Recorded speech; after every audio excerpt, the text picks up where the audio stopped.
અરે શું હા, શું બનાવે છે? હું બનાવું છું વેજ ચીઝ ટાકોસ. ચાલો.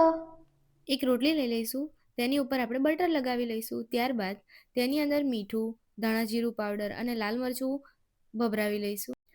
હવે રોટલીની એક સાઈડ પર કાંદા, કોબીજ અને કાકડીને સ્લાઇસમાં કટ કરી લીધી હતી તે ઉમેરી લઈશું. હવે તેની અંદર મીઠું, લાલ મરચું અને ચાટ મસાલો ફરીથી સ્પ્રિંકલ કરી લઈશું.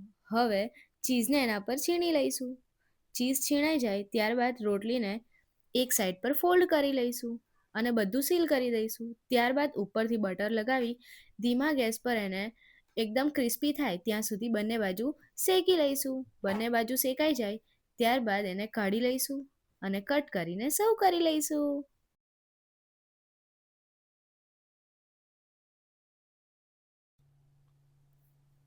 રોહન, તમારો બ્રેકફાસ્ટ રેડી છે.